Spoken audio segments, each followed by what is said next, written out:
AITA for revealing why my wife left me for my brother after 5 years of lies. I'm Henry, 39, and I am a man who spent 5 years being treated like a problem everyone had politely agreed not to mention. Before all of this, my marriage to Ava felt like the one steady thing in my life. She used to steal the last corner piece of brownies out of the pan and pretend she was saving me calories, and my older brother Nathan used to laugh like he was in on the joke. Back then, I thought that was family. Now I know it was a warning I didn't understand yet. Ava and I were not a perfect couple. I want to say that first because whenever a marriage blows up this badly, people start looking for the clean version. They want one villain, one innocent person, and one dramatic moment where everything became obvious. It wasn't like that. We argued. We had quiet weeks where dinner felt like two people eating beside each other instead of with each other. I worked late sometimes when I should have come home earlier. Ava could shut down for days instead of telling me what was wrong. But we were still married. We were still trying. At least I thought we were. There were nights when I would find her standing in the kitchen after midnight, drinking water from a mug because she said glasses made too much noise. I would ask, "Are we okay?" And she would say, "I don't know, Henry. I just feel alone." I didn't brush that off. I suggested counseling 2 times. The first time, she cried and said she didn't want to sit in a room with a stranger and list all our failures. The second time, she said, maybe, then changed the subject to whether we needed paper towels. That was where we were. Strained. Sad. Not over. Nathan was 42, my older brother, and he had always been the kind of man people forgave quickly because he made the apology sound like a joke. He was charming in that loud, easy way that fills a room before anyone notices he's taking up all the air. Growing up, he always needed to win, even when nobody else knew there was a competition. If I got praised for fixing something at our parents' house, he would tell a story about how he could have done it faster. If I brought a dessert to dinner, he would call it brave and then bring something better the next week. I knew that about him. I just never thought he would turn my marriage into one of his games. It started with little things. After family dinners, Nathan would text Ava to ask if she was okay. At first, I thought it was thoughtful. She had been quiet around my family, and Nathan had always been good at making people feel seen. Then she started mentioning him in arguments. "Nathan thinks you avoid uncomfortable conversations," she said one night while folding towels. I looked up from the laundry basket. "Nathan thinks." She shrugged. I asked him for advice. About us. About me. I remember the way she said it, like I had no right to be included in anything that had my fingerprints on it. A week later, I saw a message preview on her phone while she was in the shower. I wasn't snooping. Her phone was on the counter, face up, and it lit up while I was brushing my teeth. "Nathan, he doesn't know how lucky he is. I would never make you beg to be heard." I stood there with toothpaste in my mouth, staring at the screen until it went dark. When Ava came out, I asked, "Why is Nathan texting you like that?" She froze for half a second. Then she reached past me, turned the phone face down, and said, "He's being supportive." That doesn't sound supportive. "You're making this weird, Henry." Those words did something to me. They made me feel ashamed for noticing. They made me feel like a jealous husband in a bad movie, the kind nobody believes because he sounds too insecure to be right. So I backed off. I told myself that if I trusted my wife and trusted my brother, I needed to act like it. That was my mistake. Not because trust is stupid, but because I used trust as an excuse to ignore disrespect. Over the next few months, Ava became colder and Nathan became warmer. He dropped by when he knew I was running errands. He called her kid in front of me, even though she was closer to his age than mine. He complimented her cooking with this soft seriousness that made the room feel strange. Once, during a Sunday lunch, Ava laughed at something Nathan said, and he glanced at me before smiling back at her. It was quick, barely anything, but it felt like a man checking the scoreboard. I still didn't have proof.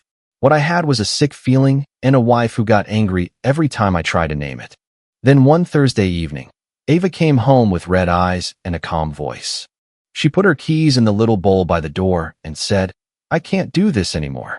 I was at the kitchen table paying a bill. I remember the envelope in my hand. I remember the sound of the ceiling fan clicking because I had been meaning to tighten one of the screws. I said, "Do what?" "Us." The word landed so quietly that for a second I didn't understand it. She told me she needed to choose herself. She told me she had been unhappy for a long time. She told me she didn't want to hurt me, which is one of those things people say right before they explain the exact shape of the wound. I asked if there was someone else. She looked down. That was the answer. When she said Nathan's name, my first reaction wasn't rage. It was confusion so deep it felt physical. Like I had walked into a room I knew well and found all the furniture nailed to the ceiling. My brother? I said. Ava wiped her face. It wasn't planned.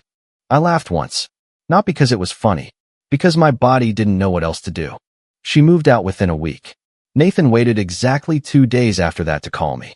He didn't sound sorry. He sounded prepared. Nobody owns anybody, Henry, he said. I was sitting on the edge of my bed, staring at the empty side where Ava's charger used to be plugged in. You were my brother, I said. I still am. No, you're something else now. He sighed like I was being difficult. Look, I know this hurts, but Ava and I didn't set out to betray you. Sometimes two adults make a choice. Chemistry happens. Chemistry happens. I repeated. Don't make it uglier than it has to be. That became the family motto. Don't make it uglier than it has to be. My mother, Marilyn, called me 3 days later. She was crying before I even picked up. Henry, sweetheart, I know you're devastated. Do you? Of course I do. Then why did Nathan say you already talked to him? Silence. That silence taught me more than her answer did. She said, we can't change what happened, but we can choose not to let it destroy us. By us, she meant them. My dad, Robert, said less. He was 68 then, a quiet man who could sit through an entire dinner and make 3 comments, all of them about whether the meat was cooked right. When I called him, he sounded older than I had ever heard him. I'm sorry, son, he said. Did you know? Not until recently. How recently? He breathed into the phone. That isn't an answer, I said. He said, your mother is trying to keep the family from splitting apart. I said, the family already split. You just don't want to look at the crack. My younger sister Lisa was 35. She tried to stay neutral. She texted me, I love you. I don't know what to say. I believed her. I also hated her a little for thinking love could sit in the middle and call itself fair. The divorce was ugly in that quiet way. No screaming in court.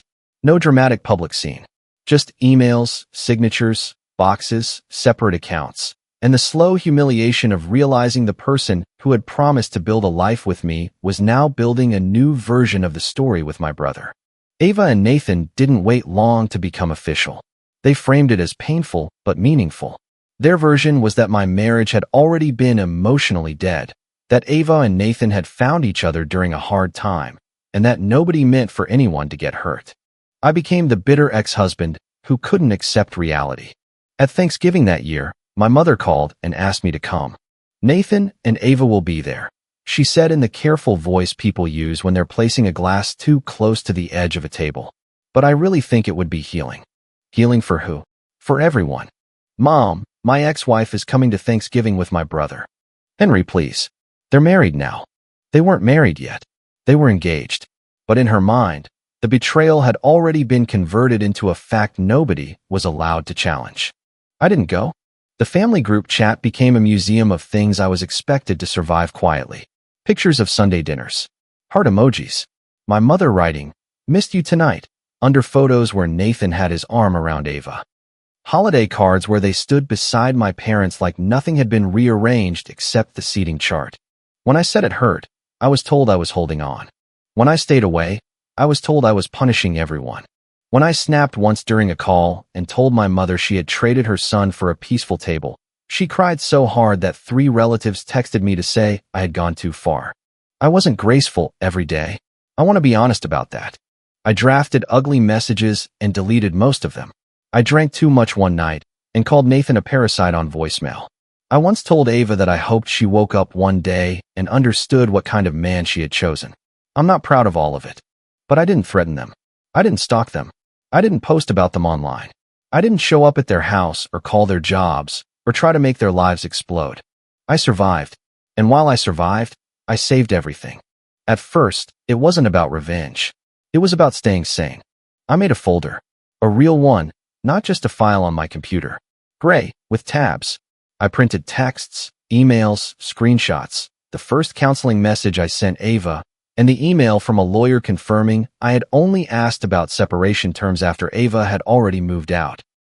I saved the family group chat messages where relatives told me not to ruin holidays. I saved the one where Nathan wrote, "Maybe if Henry had paid attention, he wouldn't be so surprised," followed by 3 laughing emojis from cousins who later pretended they had never taken sides. I kept a USB drive too, because paper can be dismissed as old man behavior and screenshots can be called fake by people who need them to be fake. I wasn't building a bomb. I was building a record. About 6 months after the divorce was final, my dad called me late at night. He almost never called late. When I answered, I could hear the television low in the background. Some game he wasn't watching. "You awake?" he asked. "I am now." He didn't laugh.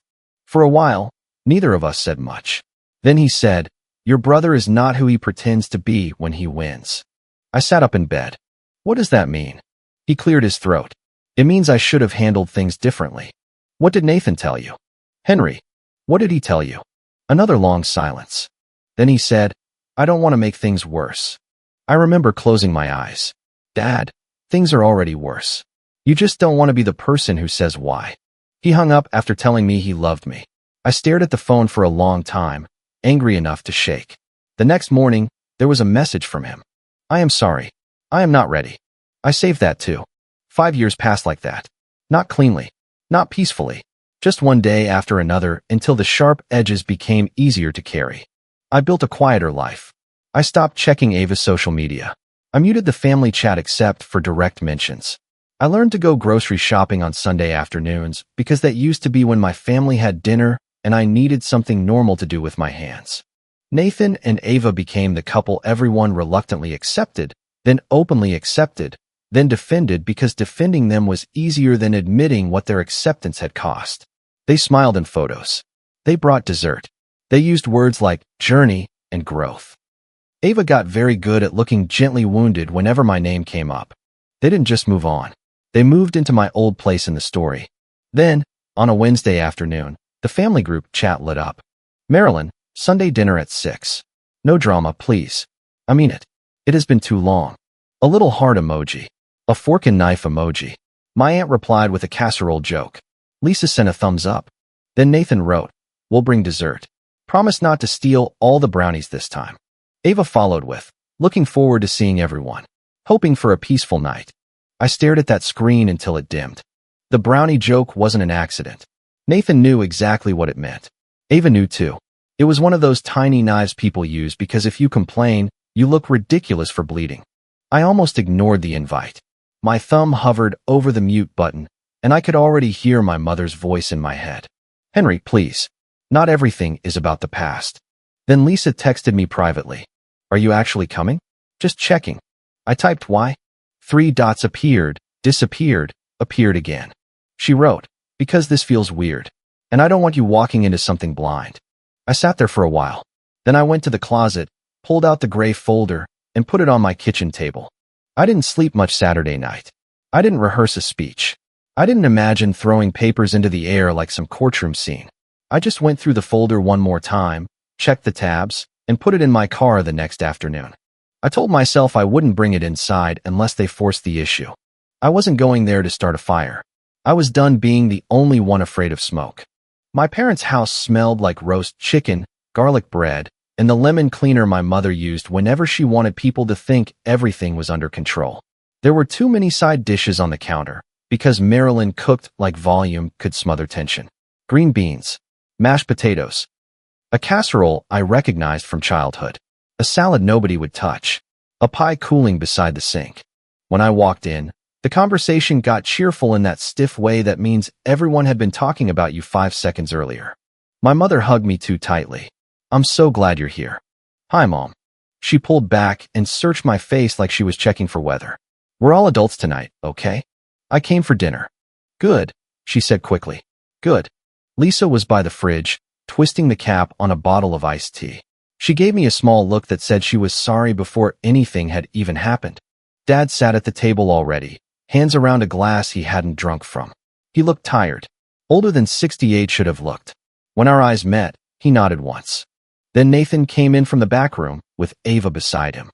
He had one hand on her lower back. He always did that around me, like he needed to make sure I saw where his hand was allowed to rest now.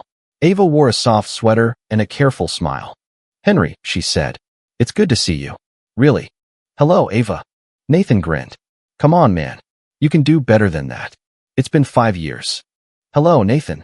He laughed and looked around the room, inviting everyone to join him. A few people did. Too loudly. Dinner started with everybody pretending mashed potatoes were fascinating. My aunt talked about her dishwasher making a grinding sound. My cousin brought up football. My mother kept asking if everyone had enough rolls. Every few minutes, Nathan would drop a comment just close enough to the edge to test me. Henry's quiet these days, he said while cutting his chicken. I guess peace looks different on everyone. Nobody answered. Ava touched his wrist lightly, like she was calming him, but she was smiling. I took a sip of iced tea and said nothing. Nathan leaned back. I'm kidding. Mostly. Marilyn said. Who wants more green beans?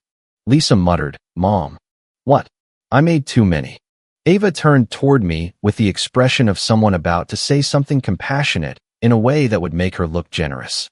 I really do hope you found peace, Henry, she said. I never wanted you to feel replaced. That sentence was so polished I almost laughed. I put my fork down. Replaced? She blinked. I just mean, I know this was painful for everyone. For everyone, I repeated. Nathan exhaled through his nose. Don't start. I didn't. My mother gave me a warning look. Henry, please don't take things the wrong way. There is no right way to take that. Ava lowered her voice. I'm not trying to hurt you. I looked at her hand resting near Nathan's. No, you just want credit for being gentle about it. The table went still. Nathan's smile thinned. There he is. I felt my pulse in my neck, but I kept my voice even. I came here for dinner, not for another public lesson on how I should swallow betrayal. My mother's eyes filled fast. Can we please not do this at the table? That depends, I said. Nathan laughed. On what? Whether everyone agrees to pretend you were a perfect husband. I looked at him then. There it was. The old script. Ava had been lonely. I had been checked out. Nathan had merely arrived where I had failed to stand. It was the story they needed, and he was still confident enough to tell it in front of me. I never said I was perfect, I said. No, but you act like Ava woke up one day and got stolen out of the yard, Nathan said. You gave up on her before she gave up on you. The room shifted. It wasn't the cruelty that caught me. I had heard cruelty from Nathan before. It was how specific the lie was. You gave up on her before she gave up on you. That wasn't a misunderstanding. That was a line he had been using for years. Ava looked down at her plate. Henry, you did pull away. I asked you to go to counseling. She swallowed. After it was already too late. No. Before. Nathan scoffed. Here we go. Dad's hand tightened around his glass, so hard his knuckles paled. I saw it. For the first time that night, I really saw it. My father knew something. Nathan did too, because he noticed me noticing Dad, and his whole face changed for half a second. Then he did what he always did when the floor got weak under him. He performed. He stood, lifted his glass, and gave one of those loose, charming smiles that had gotten him out of consequences since we were kids. You know what, he said. Maybe we should clear the air? Some people fit better together. That's not a crime. Sometimes the right man just recognizes what was always meant for him. Ava looked embarrassed, but pleased, like she didn't love the wording, but loved being chosen in front of everyone. Nathan turned his glass slightly toward me. To recognizing what you have before someone else does. A couple of people made uncomfortable noises. My mother whispered, Nathan, stop. He kept smiling. I pushed my chair back. Not hard, just enough that it scraped. I was going to leave. Not because I was defeated. Because there are moments when staying feels like agreeing to be the entertainment. I had decided the folder could stay in the car. Let them have their rotten little toast. Let them keep the room. Then my father said, Enough, Nathan. His voice wasn't loud, but it cut through everything. Nathan lowered his glass. Dad, I'm joking. No, you're not. Marilyn turned to him. Robert. Dad kept looking at Nathan. His face had gone pale. That is not why you took her. The room froze so completely I could hear the refrigerator hum from the kitchen. Ava's smile disappeared. What? Nathan let out a small laugh.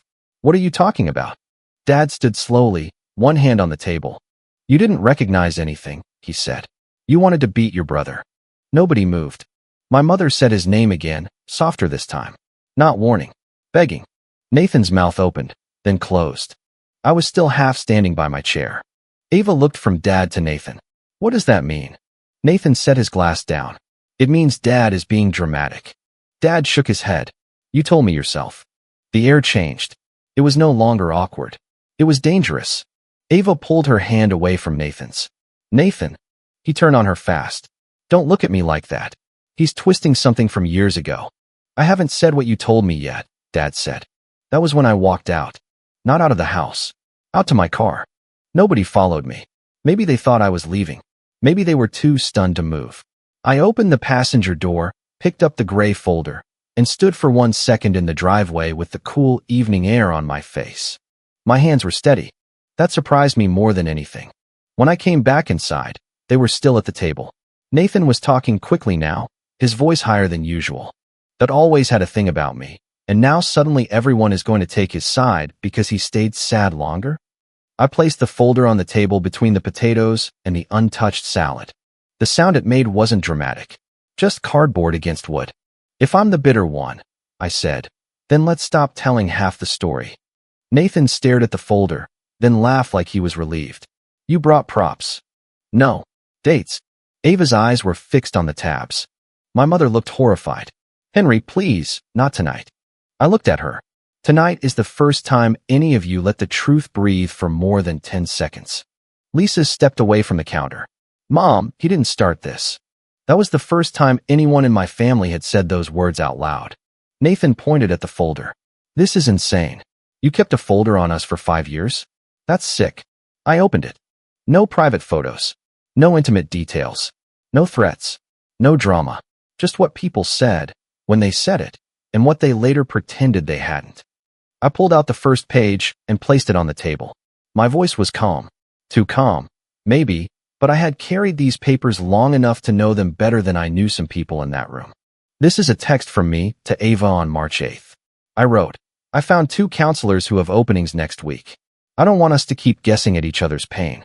Will you come with me? Ava's face changed. I placed another page beside it. This is Nathan texting Ava on March 10th. Henry's too proud to leave first. He'll make you be the bad guy because he doesn't have the guts to admit he's done. Ava reached for the paper. Nathan said, that doesn't prove anything. I looked at him. It proves you were telling my wife I had quit the marriage 2 days after I asked her to fight for it. Ava read the page. Her fingers started trembling. I pulled out another. This is Ava replying to me on March 11th. I can't do counseling right now. I need space. This is Nathan texting her that same night. Space is the only thing he'll understand. Don't let him guilt you back into a dead house. Ava whispered, you told me he was done. Nathan turned toward her. Because he was. You know he was. No, I said. You needed her to believe I was. I pulled out the lawyer email next. This is dated April 4th. My first email asking about separation terms. Ava had already moved out by then. Nathan had already called me to say they were together. But for 5 years, the story has been that I abandoned the marriage first. My mother sat down slowly. My aunt stopped pretending to look for her napkin. Nobody asked for green beans now. Nathan's jaw flexed. You can print anything and make it look like something. Lisa took out her phone. I saved some too, she said quietly. Everyone turned toward her. She looked sick, but she didn't stop. The family chat. The one without Henry in it. My stomach dropped. I had known there were conversations I wasn't part of.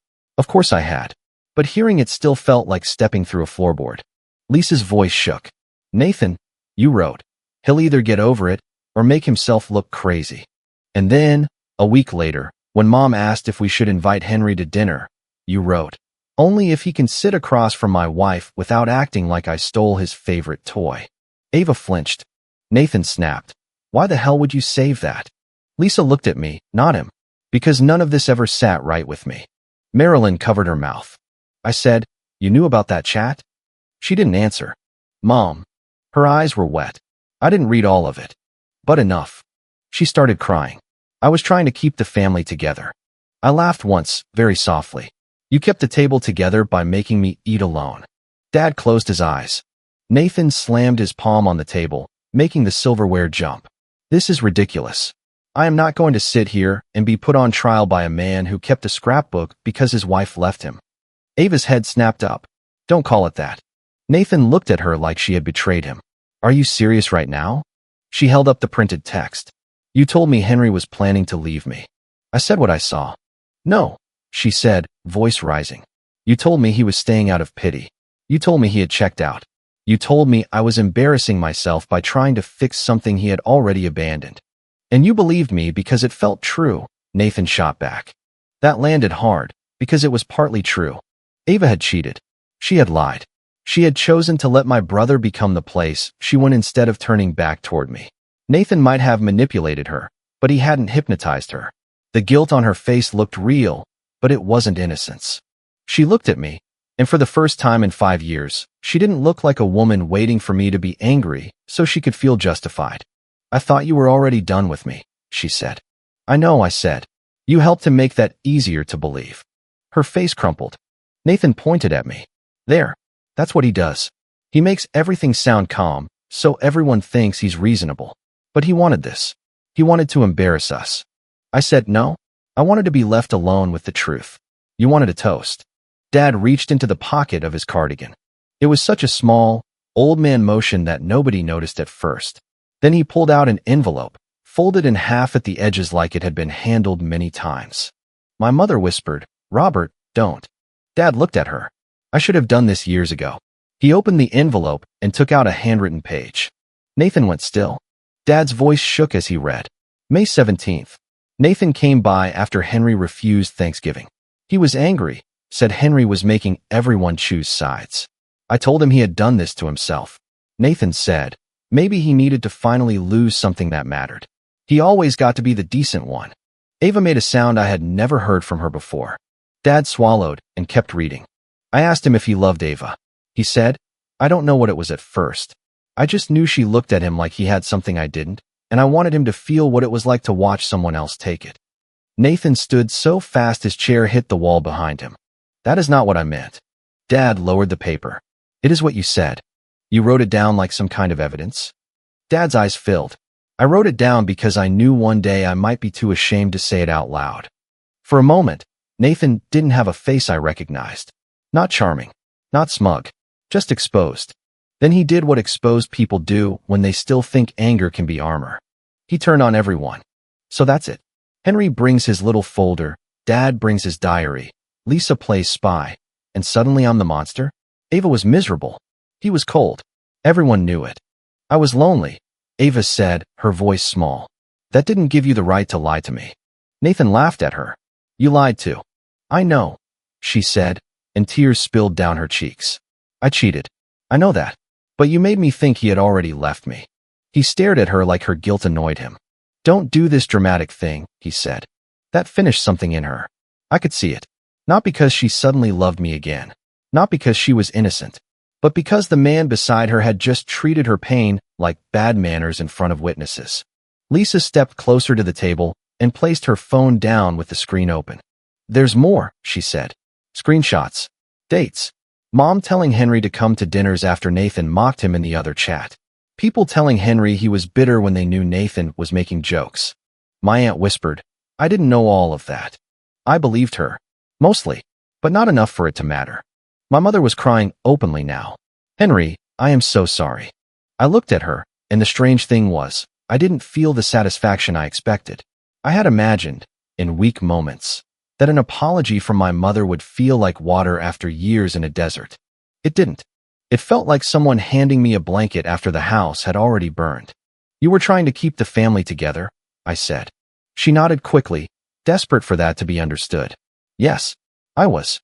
I know I handled it badly, but I thought if we could just get through the first years. The first years. I said, Mom, you sent me pictures of them at Christmas and wrote, wish you could be here. You asked me to be polite at Ava's birthday dinner. You told me not to make Nathan feel unwelcome after he married my wife. Her mouth trembled. I didn't know what else to do. You could have stopped asking the person bleeding to stop staining the carpet. Dad looked down. Marilyn whispered, I loved you through all of it. No, I said. You loved me quietly. You protected them out loud. The room went silent again. Nathan grabbed his jacket from the back of the chair. I'm done. You can all enjoy this little pity party. Dad said, sit down. Nathan laughed. I'm 42. You don't tell me to sit down. No, Dad said. But I can tell you something you need to hear. Your mother and I have been talking about the family trust, about the house, about how things get handled when we're gone. That conversation is changing. Nathan's face hardened. Are you serious? This isn't a punishment for one dinner, Dad said. This is me finally admitting I kept rewarding you for making your brother pay for your insecurity. Marilyn looked shocked, but she didn't argue. Dad continued. You are not being cut out tonight in some dramatic speech. That's not how real things work. But you will not be treated like the responsible son while Henry is treated like the problem. Not anymore. We will talk to the attorney again. And this time I won't pretend character has nothing to do with trust. Nathan looked around the room, waiting for someone to object. Nobody did. That was his real punishment in that moment. Not money. Not paperwork. The silence where his protection used to be. Ava stood slowly. I need air. Nathan reached for her arm. Ava. She pulled away. Don't. You are really going to stand there and act like he didn't fail you? She looked at him through tears. He failed me sometimes. So did I? But you used it. I had wanted, years ago, to hear Ava admit she had been wrong. I used to imagine it in detail. Her crying. Me standing strong. Some perfect sentence that would make the pain rearrange itself into justice. Reality was messier. Her apology started forming in her face before she said it, and I didn't want it. Not then. Maybe not ever. She turned to me. Henry, I am sorry, she said. I don't even know how to say it right. I believe things because I wanted to. I made choices. I know that. But Her voice broke. I waited. She said, I am sorry I helped make you the villain. That one got through. I hated that it did. I nodded once. Thank you for saying it. She looked like she wanted more from me. Comfort. Anger. A door back into the emotional room she had left 5 years earlier. I gave her nothing else. Nathan stared at me with pure hatred. I looked at him and felt something that wasn't victory. It was colder. You didn't win my life, I said. You just proved you were willing to destroy it to feel bigger. For once, he had no joke ready. My mother started to say my name, but I closed the folder. No, I said. Not tonight. Henry, Dad said, his voice thick. I turned to him. You didn't cause what Nathan did, but you helped make me carry it alone. He nodded like the words hurt because they were supposed to. I know, he said. I don't think you do yet. Then I picked up the folder and walked out. I didn't slam the door. I didn't wait for someone to chase me. Outside, the night air was cool, and the house behind me sounded muffled and unreal. Voices rose, then dropped. A chair scraped. Someone cried. My phone buzzed in my pocket, then buzzed again. For once, I left because I was finished, not because I had been pushed out. The next few days were strange. The family group chat, the same one that had always found a way to send recipes, memes, prayer hands, holiday reminders, and little instructions for how I should feel, went dead. No good morning. No jokes. No photos of leftovers. Nothing. The same people who always had advice suddenly had nothing to say. Lisa texted me the next morning. I am sorry. I should have said something sooner. I wrote back, me too. Then, after a minute, I added, thank you for finally saying something. She sent a heart. I didn't know what to do with it, so I left it alone. My mother called 4 times. I let all 4 go to voicemail. Her messages got shorter each time. The first one was crying and full of please. The last one was just, I love you, Henry. I know that may not be enough. She was right. Dad called once. I answered. For a few seconds, neither of us spoke. Then he said, I failed you. I leaned against my kitchen counter, staring at the little bowl where I still kept my keys. Different place, different life, same habit. Yes, I said. He breathed in shakily. I thought silence would keep the family from breaking. It broke anyway. I know. No, I said. You watched it break around me and called that peace. He started crying quietly. I had only heard my father cry once before, when his brother died. This was different. Smaller. More ashamed. I don't expect forgiveness today, he said. Good. He let out a sad laugh that wasn't really a laugh. I said, we can talk someday. But not before you understand that staying silent was not neutral. It was a choice. I understand. Not yet, I said. But maybe you will. After we hung up, I sat down on the kitchen floor for a while. Not because I collapsed. Because I was tired in a way chairs didn't fix. Ava texted me 2 days after the dinner. I know I don't deserve a response. I keep replaying everything. I need to understand what was real. Could we meet? Just for closure. I looked at that message for almost 10 minutes. Part of me wanted to say yes. Not because I wanted her back. I didn't. That had died a long time ago. But there is an old part of betrayal that still wants the person who hurt you to finally understand the wound correctly. It wants to sit across from them and watch recognition happen. I typed a long reply, then deleted it. I typed another one, sharper. Deleted that too. Finally, I wrote, I hope you find the truth you need, but I can't be the place you fall apart anymore. Please don't contact me for closure. She replied an hour later. I understand. I'm sorry. Maybe she did understand. Maybe she only understood the part that hurt her. Either way, I didn't answer. Nathan didn't text me. He didn't call. But Lisa told me he left the dinner after a fight with Ava in the driveway. She said he tried to tell Dad he was being manipulated by me, that I had waited 5 years to ruin him. Dad told him, you ruined yourself. Henry just stopped helping you hide it. Ava stayed with a friend for a while. I heard that through the family grapevine I had spent years trying not to hear from. Whether their marriage survives is not my business. I mean that now. There was a time when I would have wanted updates, proof, some sign that the universe had finally issued a receipt. I don't need that anymore. What happened at dinner didn't give me back 5 years. It didn't make my mother brave retroactively or my father honest when I needed him. It didn't erase the nights I sat alone while my family passed dishes around a table and called that healing.